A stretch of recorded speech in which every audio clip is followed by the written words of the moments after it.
예수님을 조롱하다. 예수님을 지키던 사람들은 그분을 매질하며 조롱하였다. 또 예수님의 눈을 가리고 알아맞혀 보아라. 너를 친 사람이 누구냐 하고 물었다. 그들은 이 밖에도 예수님을 모독하는 말을 많이 퍼부었다.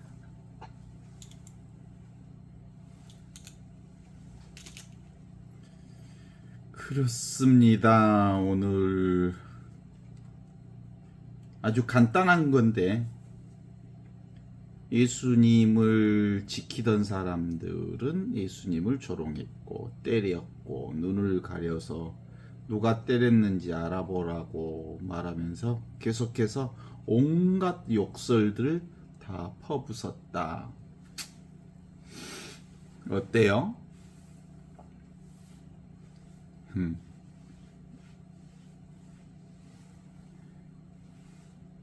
우리가 함께 나눌 오늘 이야기는 우리의 삶의 가장 어두운 순간,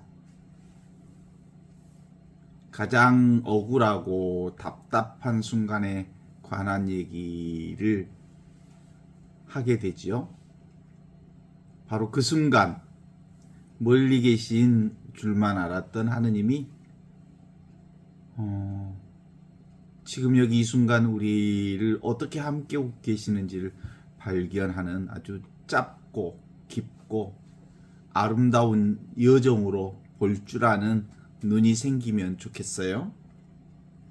예수님을 지키던 사람들은 예수님을 조롱하고 때렸다. 눈을 가리고 누가 때렸는지 알아보라고 맞추어 보라고 계속해서 욕설을 가하며 예수님을 괴롭혔다. 그 얘기는 뭐예요? 우리가 삶을 살아가는 과정 전체가 이렇듯 이해할 수 없는 방식의 삶의 표현들을 경험하면 살지 않습니까? 요즘에 중동 전쟁을 우리가 보면서 어찌 지금 꼭 그 세계대전, 세계 3차 세계대전이 일어난 것 같다는 생각이 들지 않아요? 이미 이 전 세계는 전쟁의 광풍 속에 이미 뛰어든 것 같은 느낌. 이미 3차 대전이 일어났다고 말해도 틀리지 않을 만큼 전쟁의 한복판에 지금 서 있는 듯한 느낌들을 받지요. 참 그렇습니다. 정말 특별히 이런 그 엄혹한 상황에서 정말 그 윤석열 정권 하에 대한민국이 있었다면 이 전쟁 상황에 언제 대한민국도 전쟁의 저 불꽃 속에 파묻힐 수 없는 정말 위기 상황을 살고 있었겠구나. 그럼에도 불구하고 이재명 정부라고 하는 국민 주권, 국민을 주인으로 섬기고 싶어하는 대통령을 우리의 지도자로 세워서 그는 싸우기보다 평화를 통해서 세상 전체를 이렇게 끌어가려 하는 지도자가 있어서 참 다행인데, 이 판에 윤석열이라면 국민들이 참 무서웠겠다, 힘들었겠다, 두려웠겠다라는 생각을 하게 돼요. 먼저 우리가 함께 묵상할 이 짧은 성경의 말씀은 예수를 지키던 사람들이 그분을 조롱하고 때렸다, 이런 얘기잖아요. 그들은 예수의 눈을 가리고 물었다. 너를 친 사람이 누군지 알아보라. 네가 바로 예언자가 아니냐. 그 밖에도 그들은 온갖 모욕을 통해서 예수를 모욕합니다. 이 장면이 어떻습니까? 겟세마니 동산에서 피땀을 흘려 기도하신 다음에 예수님이 체포되신 직후에 하는 상황인데요. 인류를 구원하러 오신 하느님의 아들이 한낱 피조물인 인간의 손에 의해 붙잡혀서 조롱거리가 되고 있는 모습들. 그들은 예수님의 눈을 가리고 함부로 주먹을 휘두르면서 낄낄대고 있습니다. 내가 안다며? 네가 예언자라며? 네가 하느님이라며? 그럼 지금 널 때린 사람이 누군지 알겠네? 한번 맞춰봐. 이 모든 얘기는 사실 뭐예요? 자기 자신을 조롱하는 말이잖아요. 예수가 다른 사람이 아니란께. 그죠? 예수를 어떤 나와 다른 존재로 보기 때문에 그게 가능한 일이 생기죠. 나와 다른 나라가 있기 때문에 그 나라를 제압해야 된다는 인간의 오만들이, 이론적 세상의 판이, 구별하는 판이 전쟁을 일으키고 이렇단 말이에요. 사실은 우리가 예수를 지키던 사람들이 그분을 조롱하고 때렸다 이 말은 자기가 자기 자신을 조롱하고 자기가 자기 자신을 때리고 자기가 자기 자신을 자승자박하는 인간의 현상 그대로를 드러내는 장면이 이 장면이라고 보면 돼요. 참으로 처참하고 가슴 아픈 장면이죠. 그게 그냥 예수님한테 하는 장면이 아니고요. 그게 자기 자신에게 하는 장면이라면 실제로는 이 세상 모든 것이 누구예요?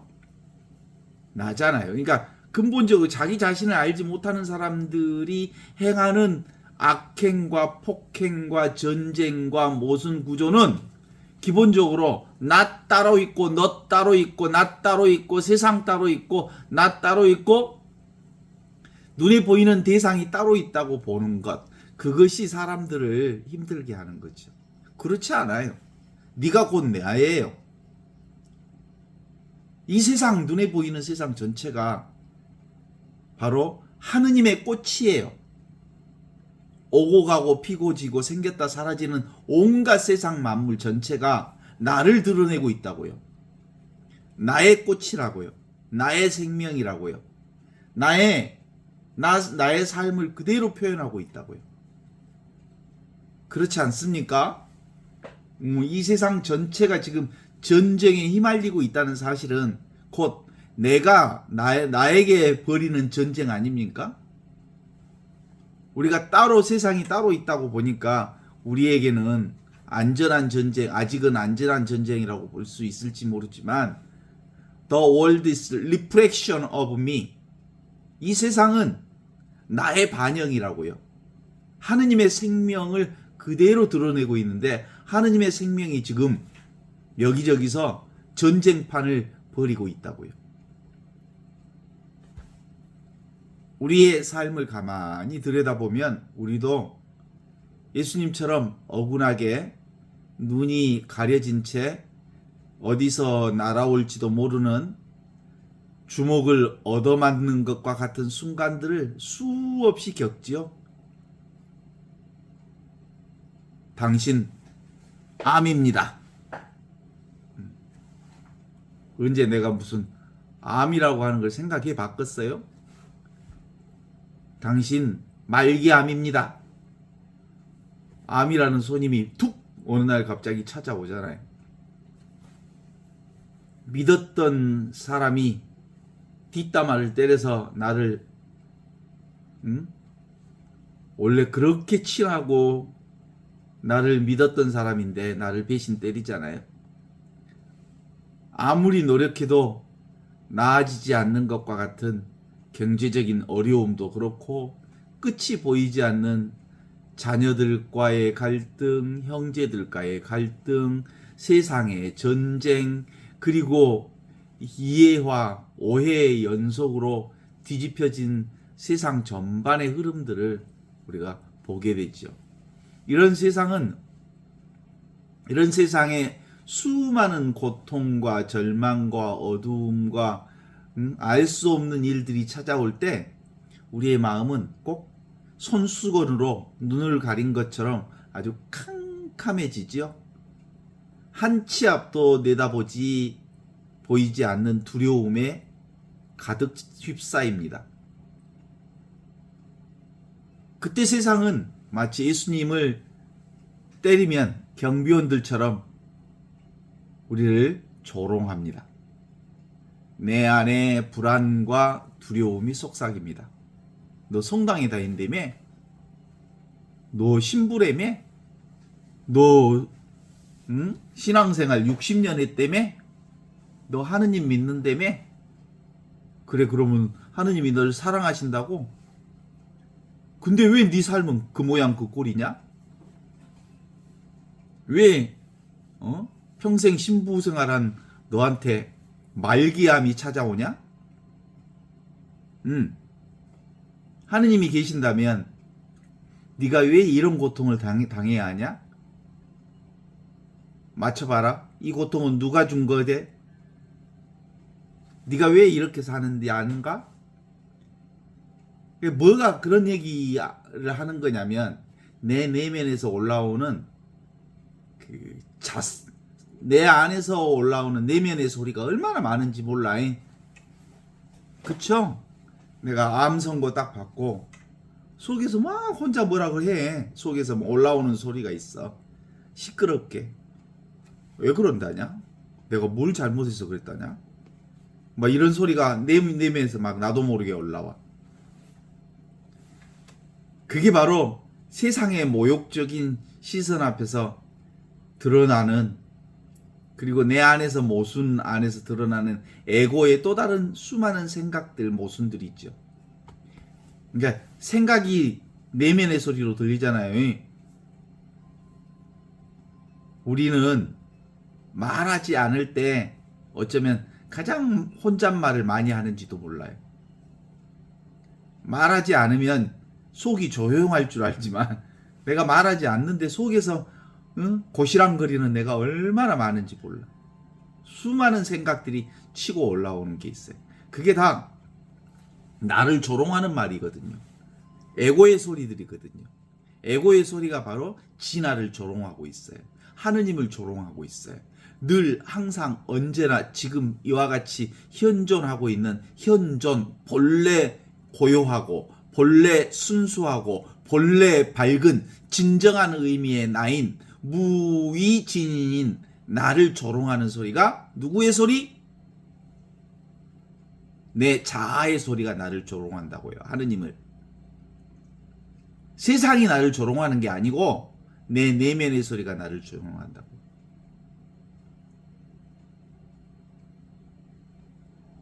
오늘 복음을 이렇게 들여다보면 그런 것들을 볼 수 있어요. 예수님은 눈이 가려진 채 매를 맞으면서도 화를 내지 않습니다. 기적의 힘을 발휘해서 그들을, 이놈 새끼들 콱 벼락을 때리게 하지도 않습니다. 변명하지도 않으시고 살려달라고 예언하지도 않습니다. 예수님은 그저 고요하게 묵묵히 그 자리를 머무십니다. 그게 바로 현존이죠. 어떤 상황이 와도 현재 존재하는 영원한 생명이신 하느님의 생명은 늘 침묵 중에 그리고 순수하게 그 자리를 비추고 있는 현재 존재하는 이 생명 그 자체로, 의식 그 자체로, 그리고 이 밝게 비추는 비추임 그 자체로 그대로 있죠. 항상 언제나 늘 어느 때나 어느 상황에서나 누가 나를 건드려도 하느님은 가만히 계시지요. 그 본성 하느님. 우리는 흔히 이럴 때 하느님이 무기력하다고, 예수님이 무기력하게 당하셨다고 생각합니다. 하지만 영적인 눈으로 보면 이것은 무기력이 아니라 어마어마한 하느님의 힘입니다. 이 힘은 어디에서 나오냐면 지금 여기 이 순간 살아계신 하느님의 현존에 완전히 머무르는 믿음에서 나오는 힘이 있죠. 예수님이 그렇게 버틸 수 있는 건 바로 하느님과 온전히 지금 여기 이 순간 현존으로 하나 되셨기 때문이란 말이에요. 그죠? 예수님의 육신의 눈은 수건으로 가려져 있지만 예수님의 영혼의 눈은 활짝 열려 있어서 하느님 아버지를 온전하게 바라보고 계시는 현존 그 자체로 계셨기에 그들의 그 모욕과 조롱, 사람들의 주목으로 얼굴을 날리고 뺨을 날리고 춤을 바티고 온갖 모욕의 말을 쏘아내는데도 불구하고 그 끔찍한 현장을 피하고 싶었지만 그 끔찍한 현장 그대로를 수용하고 받아들이고 그것을 운명으로 온전하게 흡수하는 이유는 현존하시는 하느님과 온전히 함께하는 거룩한 장소 그 자체를 경험하고 있었기 때문이지요. 아버지, 이 사람들이 저의 눈을 가리고 저를 때립니다. 그러나 저는 압니다. 아버지께서 지금 이 순간 저 곁에 계시며 저를 안아주시고 계심을 압니다. 세상의 어떤 조롱도 저를 향한 아버지의 사랑에서 저를 끊어낼 수 없습니다. 미움도 박해도 조롱도 그 무엇도 지금 여기 이렇게 현존하시는 하느님의 사랑에서 저를 빼어놓을 수 없습니다. 라고 하는 그 하느님의 현존 가운데 있는 예수님이 보이지요? 지금 우리도 이 강의를, 이 줌을 듣고 있는 이 순간 우리가 어디에 있어? 하느님의 사랑 한가운데 우리가 살아있는겨. 그죠? 그래서 우리가 하늘 꽃인겨. 하늘 그림자이고 하늘 꽃이고 하늘 사람이고 하늘 생명이고 하늘 숨기를 이렇게 품고 있는 거죠. 예수님은 과거에 대한 후회, 유다를 제자로 뽑지 말았어야 했었는데 그 자식을 12제자 가운데 뽑은 내가 잘못이야 이렇게 후회하고 계실까? 나의 미래에 대한 불안, 오메오메, 내일이면 십자가에 못 박혀 죽을 텐데 얼마나 아플까? 그런 생각하고 있을까? 전혀 온전히 현재만, 지금만, 이 순간만 온전히 그리스도와 안에서 그리스도와 함께 그리스도를 통하여 성령과 하나 되어 그렇게 그분은 침묵할 수 있습니다. 우리도 역시 우리 삶이 어떤 상황이 닥치더라도 그걸 맞받아칠 수도 있어요. 상황이 주먹질을 해야 될 수도 있어요. 괜찮아요. 그 상황이 어떻게 나를 인도하는지에 따라서 상황 따라 조건 따라 흐름 따라 그냥 갈 수 있어요. 오직 그러면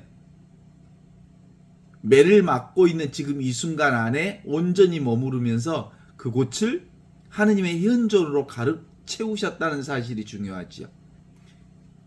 내가 예수님이 그 안에 아무 일도 않고 그냥 머물렀다는 사실이 중요한 게 아니라 어떤 행동을 하든 하느님은 그 안에 늘 그분을 가득 채우고 있었음을 믿었다는 거예요. 현존을 믿었다는 것에 그 방점을 두어야 한다 이 말씀이죠. 우리는 종종 하느님을 특정한 시간, 특정한 장소에만 찾으려고 하지요. 미사 드릴 때 하느님이 제일 충만하게 계시는 것 같아요. 조용히 눈 감고 기도할 때 하느님이 가슴에 와닿아요. 우리 삶의 문제가 다 해결된다고 평안할 때 하느님이 계신다고 우리가 생각합니까?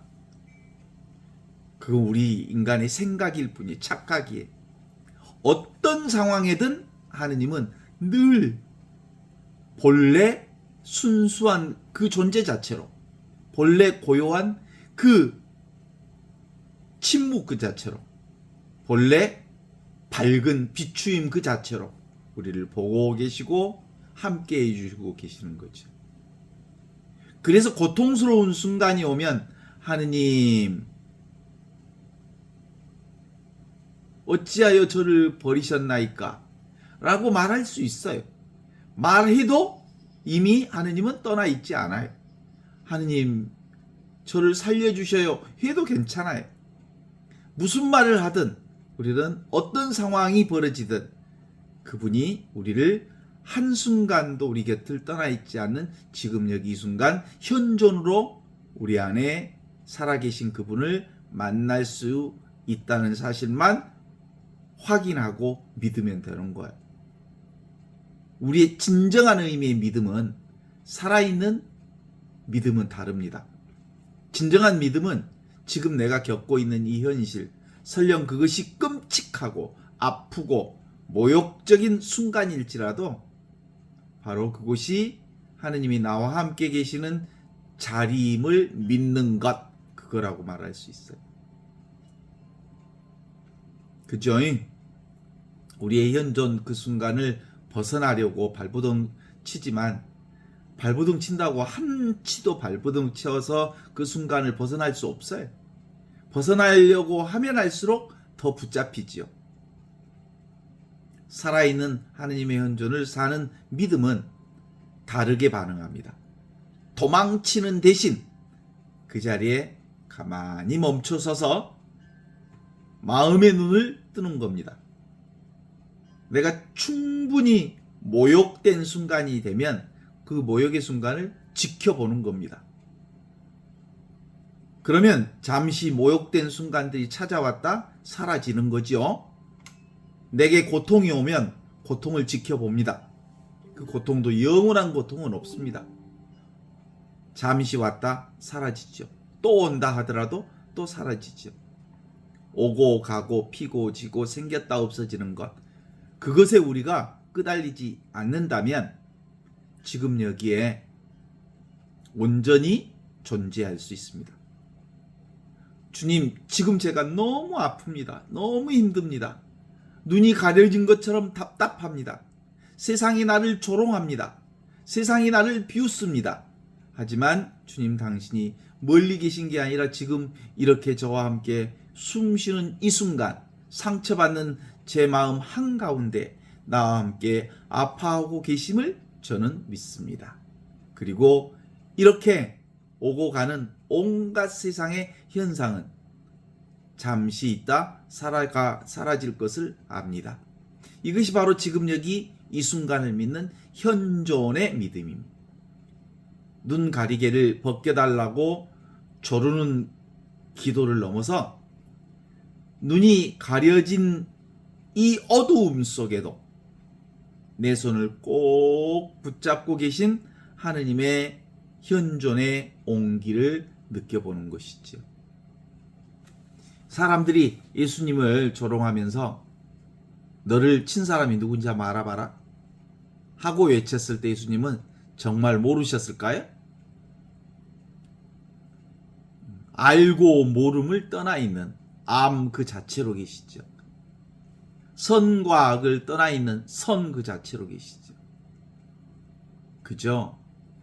위도 아래도 좌도 우도 아닌 전체로 계시고 항상 계시고 언제나 계시면서 우리의 삶 전체를 운용하고 지켜보고 계시는 거죠. 자신을 때린 병사의 이름, 그가 살아온 날들, 그들의 상처와 분노, 그가 왜 이렇게 잔인하게까지 온전히 깨뜨려 보고 계셨을 것입니다. 예수님이 침묵하는 그 이유는 그들이 물러서가 아니라 그들조차도 하느님의 사랑 안에 품어 안으셨기 때문입니다.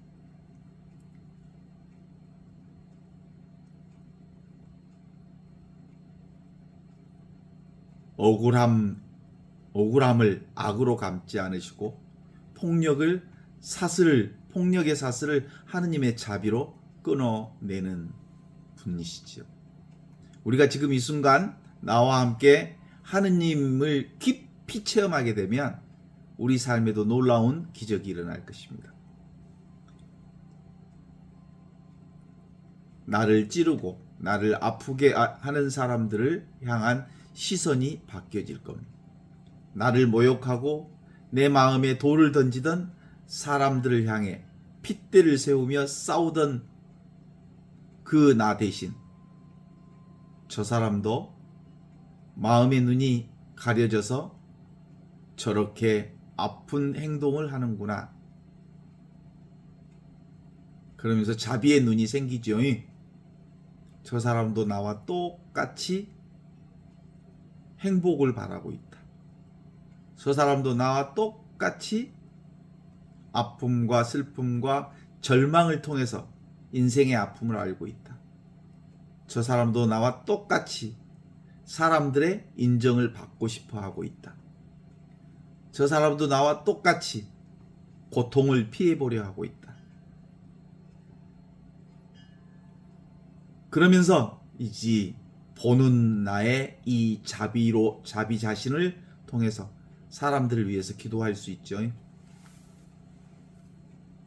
예수님이 십자가에 매달려서 죽기 전에 로마의 병사들이 예수님의 겉옷을 서로 가지려고 싸우는 모습을 보면서 예수님이 기도하시는 말씀하시는 말씀 기억나죠?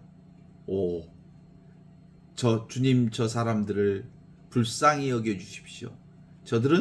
저들이 하는 일이 무엇인지 모릅니다. 그 무지. 본인이 축복받으려고, 본인이 부자가 되려고, 본인의 자신들의 안위를 위해서 사는 개별 조건의 개체 인간을 위한 저 악의 다툼을 불쌍히 여겨 주십시오. 자신이 전체 생명으로 하느님의 사랑 가운데 이렇게 살고 있음을 깨닫지 못하기에 그들은 늘 개별적 존재의 안전을 위하여, 개별적 존재의 행복을 위하여, 개별적 존재의 편안함을 위해서 저렇게 싸우고 있답니다. 어둠과 조롱의 한복판에 사실은 하느님의 자비와 사랑이 피어나는 가장 눈부신 은총의 자리가 되고 있다는 사실을 알 겁니다. 그죠?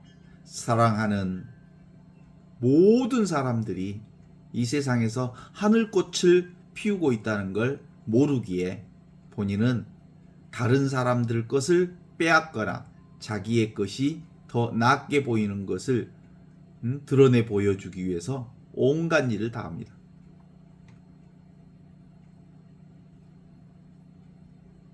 눈 가리게 빨리 치워달라고, 벗어나게 해달라고 기도하는 것도 필요하겠지만 오늘은 조금 다른 기도로 바쳐보면 좋을 것 같습니다. 내가 앉아있는 이 고통의 자리, 내가 살고 있는 이 슬픔의 자리, 내가 살고 있는 이 세상에 전쟁이 가득한 이 슬픔의 자리, 이 억울한 자리를 피하지 마십시오. 도망가지 마십시오. 바로 지금 이게 나를 드러내고 있는 세상입니다. 세상 전체가 전쟁에 휘둘려 있는 이 세상을 보면서 내가 지금 전쟁의 한가운데 있음을 알아차리게 하는 깨달음의 눈을 열게 해주십시오 라고 기도할 수 없을까요? 눈이 가려진 채 깊게 숨을 들이마시고 한번 내어 쉬어보면서 한번 볼 수 있을 것 같아요. 기본적으로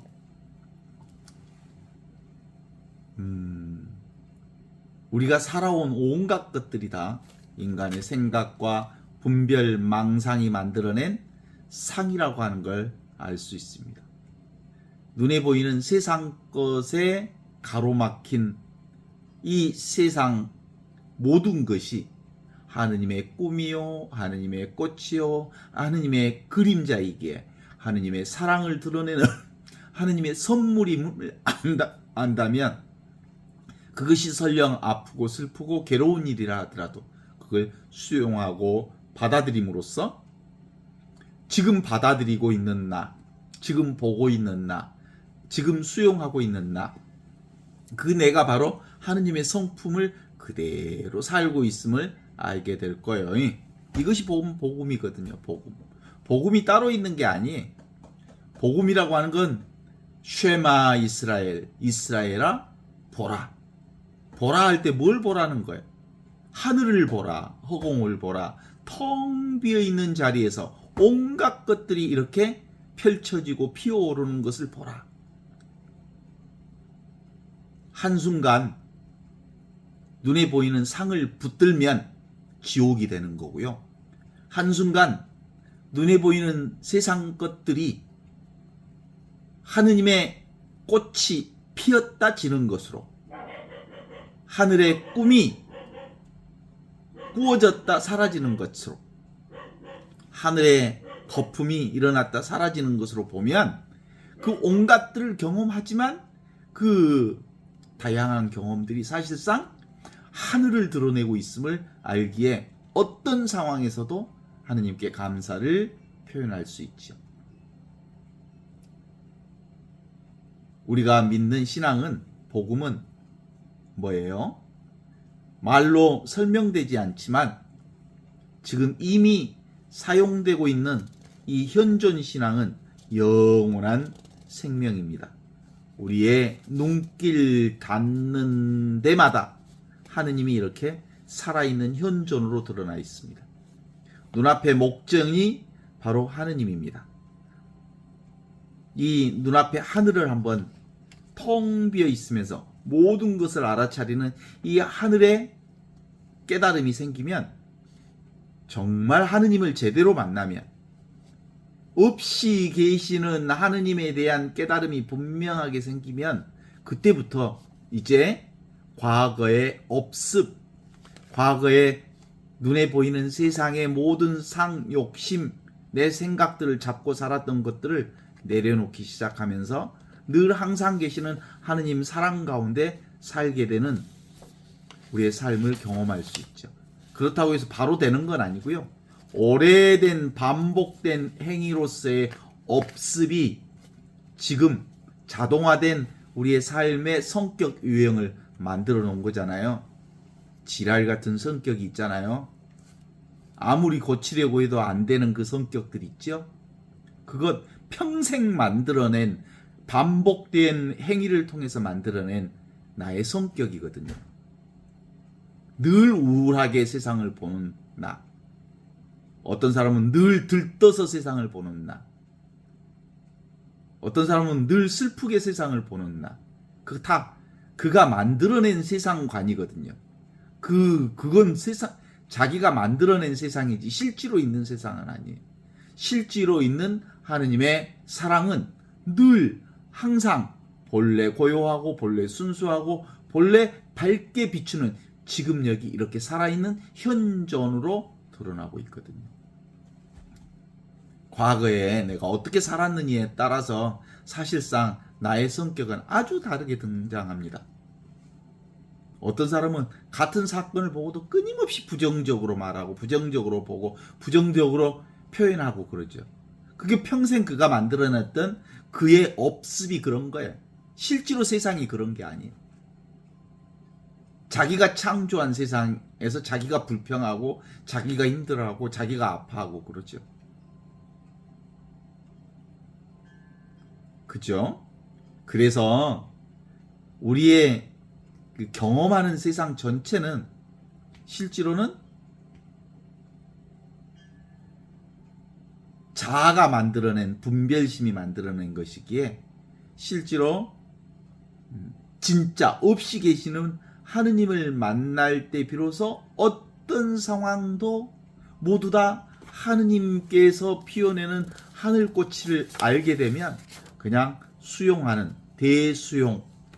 인생이라고 하는 건 그냥 수용하면 걸림이 없거든요. 다 내가 하는 세상, 행위자가 없거든요. 내가 한다고 생각하니까 세상이 힘들지, 실제로 저절로 이루어지고 저절로 보여지고 저절로 경험하고 저절로 숨쉬고 저절로 살게 되거든요.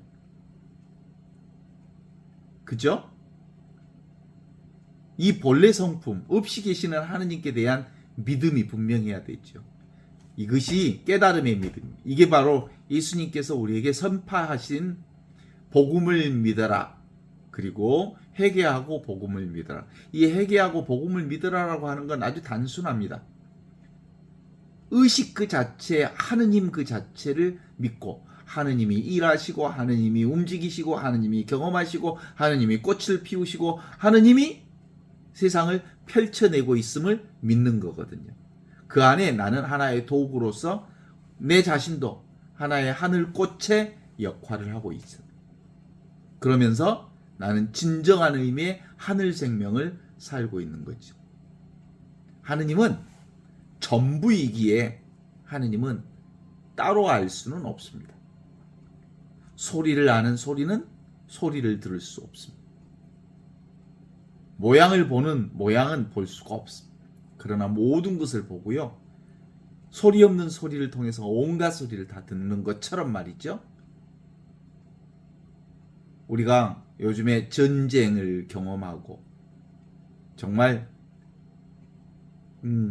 세상에 어마어마한 사건들을 경험하지만 그것들 아무리 어마어마한 사건이어도 다 왔다 가는 세상 일입니다. 생주이멸,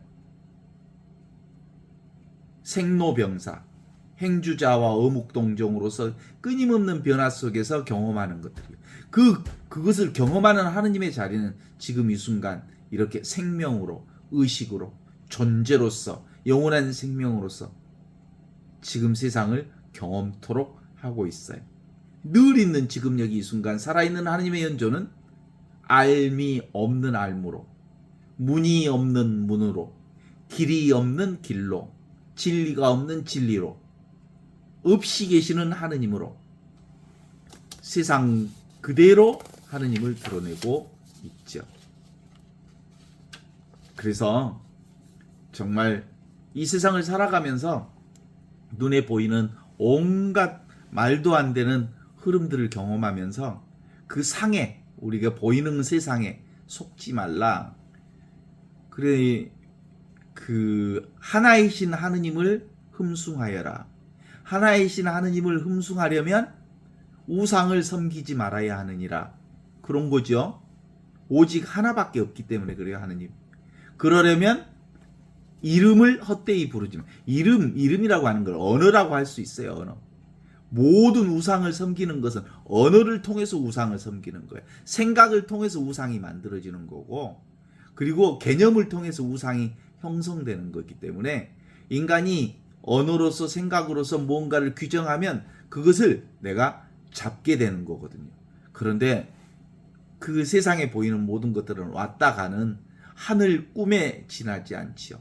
그러나 하늘 꿈이 하찮은 게 아니고요. 하느님이 우리에게 내려주신 선물이니까 하늘 마음의 꽃을 보면서 감사하고 감동할 수 있으면 좋겠어요. 그렇습니다. 세상에 속지 말라라고 하는 이 한마디, 없이 계시는 하느님을 믿고 우상에 속지 말고 세상에 속지 말고 오직 없이 계시는 하느님만이 텅 비어 있으면서 충만한 하느님의 은총을 드러내는 이 복음을 직접 매 순간마다 우리가 살아낼 수 있으면 좋겠어요. 그래요. 세상은 언제나 변화 그 자체로서 생명 변화를 끊임없이 만들어냅니다. 그러나 하느님의 마음은 늘 항상 언제나 존재와 의식과 생명으로 지금 여기 이 순간을 우리와 함께 계시는 본분사, 본래 있는 그거죠. 그러니까 우리가 추울 때는 추위와 하나 되고, 더울 때는 더위와 하나 되고, 슬플 때는 슬픔과 하나 되고, 아플 때는 아픔과 하나 되지만, 하나 되는 것은 영원하고, 추위로 오고, 아픔으로 오고, 더위로 오고, 슬픔으로 오는 것은 왔다 가는 거거든요. 그래서 이걸 가리켜서 없이 계시는 하느님을 진공묘유라고 그래요. 텅 비어 있는데 아주 참 희귀하게, 희유하게 존재하시는 그분을 통해서 세상을 경험하는 겁니다. 하늘 마음이 하늘꽃을 피워내고 있습니다. 하늘 마음이 하늘 사람을 만들고 있습니다. 하늘 생각이 하느님의 놀라운 일들을 드러내고 있습니다. 그러나 하늘의 마음, 지금 여기 이 순간 살아있는 하느님의 현존은 알 필요 없는 저절로 그러한 하늘꽃을 하늘 마음으로 살게만 된다면 추구하지 않으면서 충만한 하느님의 놀라운 은총을 경험하게 될 거예요. 예수님은 십자가를 통해서 은총을 경험하신 분입니다. 당신의 죽음을 통해서 영원히 죽지 않는 부활을 온전히 경험하신 분입니다. 그게 몸소 우리에게 죽음을 통해서 죽음이 없음을 보여주셨고, 그리고 우리가 살아가고 있는 이 모든 것들을 통해서 절대 사라지지 않는 영원한 생명을 우리에게 체험토록 우리를 초대해 주신 거죠. 저는 내가 지금으로부터 한 30년 전에 그 아이디로 만들어졌던 어수라고 하는 본명이 있어요. 어수. 물 만난 고기. 이게 물 만난 고기이기 때문에 물을 떠나서는 도무지 살 수 없는 물고기인 것처럼 실제로 저는 지금까지 이렇게 살아 있었던 건 뭐 때문에 산 거예요? 바로 하느님 때문에 산 거예요. 늘 항상 함께 있던 하느님 때문에.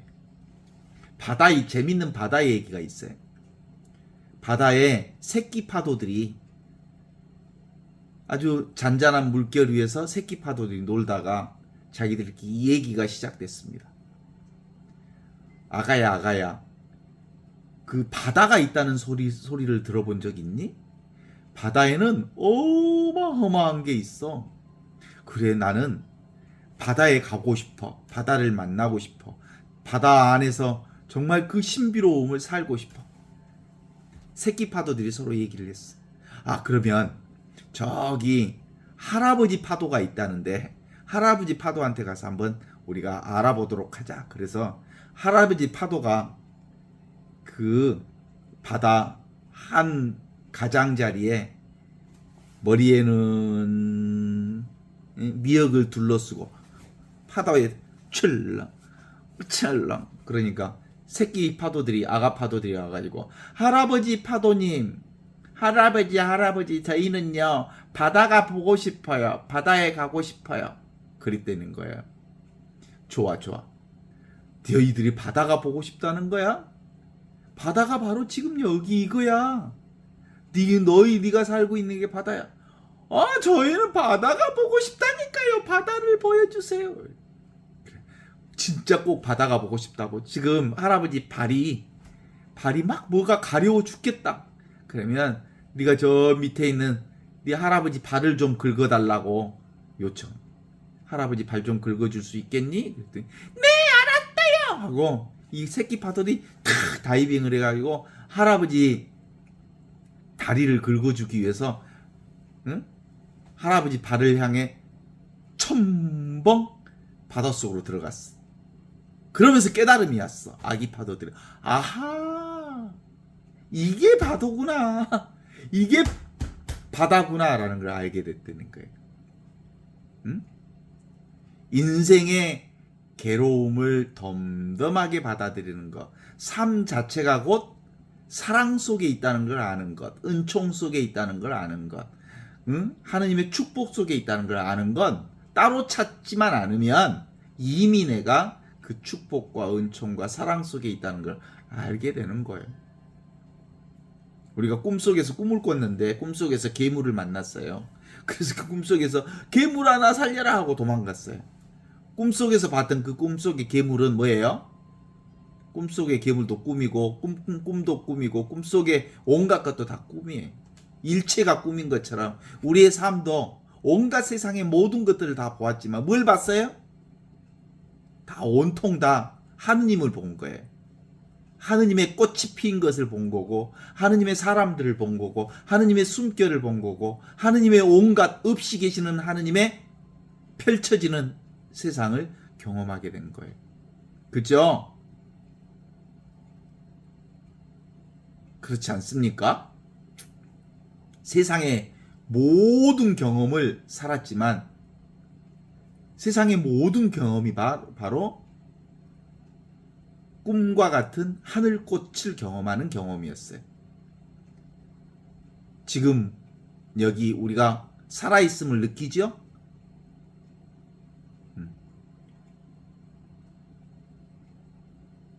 몸이 느껴지죠? 몸이 있는 게 아니고 몸을 의식하는 의식이 있다는 거예요. 몸을 의식하는 의식이 있을 뿐이요. 몸은 잠잘 때는 없어져 버리잖아. 그래서 오직 하느님뿐, 오직 생명뿐, 오직 의식뿐, 오직 진리뿐인 거예요. 그래서 우리는 세상을 살면서 그 옛날 어렸을 때 우리 숨바꼭질 하면서 막 눈 가리고 불렀던 노래 있잖아. 무궁화 꽃이 피었습니다. 무궁화 꽃이 피었습니다.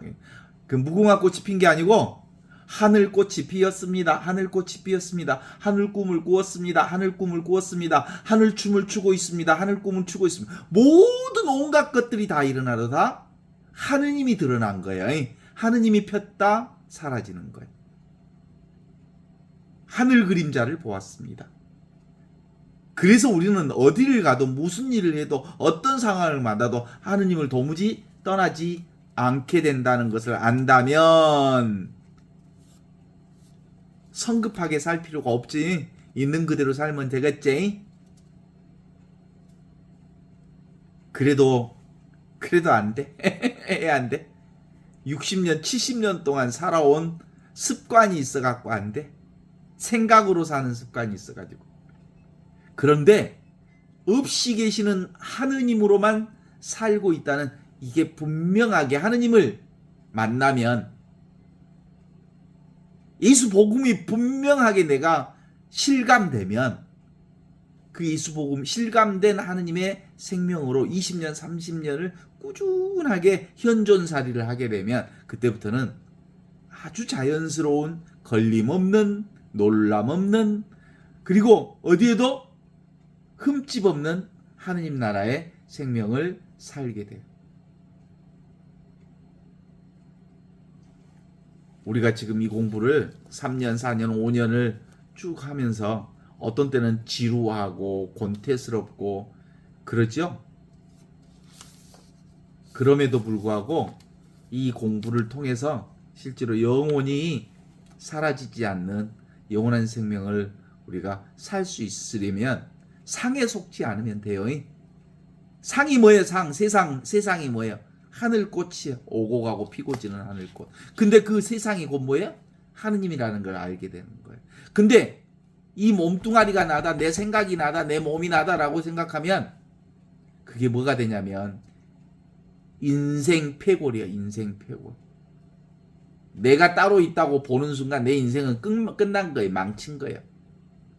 인생은 이 개체 인생으로 사는 게 아니거든. 그래서 어떻게 살아야 되냐면 이번 생은 망했다. 왜? 그걸 아는 거예요. 망했다는 것은 이번 생은 없는 거예요. 없는데 내가 있는 것처럼 착각하는 거예요. 이번 생은 망한 거예요. 망한 거. 망한 것으로 알면 망하지 않는 거예요. 뭔 말인지 알아? 이번 생이야 꿈 같은 인생이라는 걸 알면 꿈처럼 펼쳐지는 인생을 즐기면서 살 수 있다고. 까르페 디엠. 이 순간을 즐기면서 그리고 내게 주어진 운명 그 자체를 인생 자체를 운명으로 받아들이며 살 수 있다고.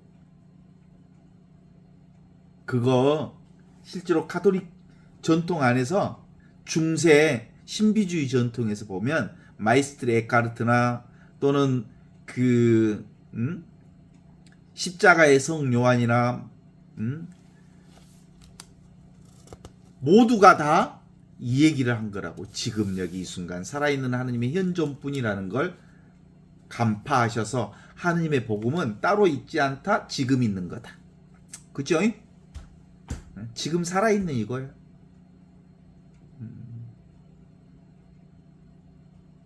기본적으로 우리가 doing 내가 뭘 한다고 생각하잖아요. doing. 그래서 집 짓는 자라고 그래. 평생 뭘 성과를 내고 싶어 하고, 그래서 뭔가를 쌓고 싶어 하고, 그래서 그것을 인정받고 싶어 하고, 이게 아키텍처, 뭘 만드는 자, 뭘 행하는 자로 살고 싶어 해. 그런데 그거 아니야. 그래 봤자요. 그럴 기회가 오면 해도 돼. 그러나 진정한 의미는 존재예요, 존재. 행위로 사는 게 아니라 존재로 사는 거예요, 빙으로. 이 존재를 깨달은 뒤에 비로소 행위가 아주 정말 내가 하는 행위 하나하나가 너무나도 아름다운 축복인 줄을 알게 돼. 그래서 먼저 하느님을 깨닫는 것, 하느님이 지금 여기 나와 함께 있는 이 현존임을 알게 되면, 현존을 알게 되기 때문에 이 세상이 너무 소중하고 귀하고 아름답게 되는 걸 경험할 수 있다는 거잖아요.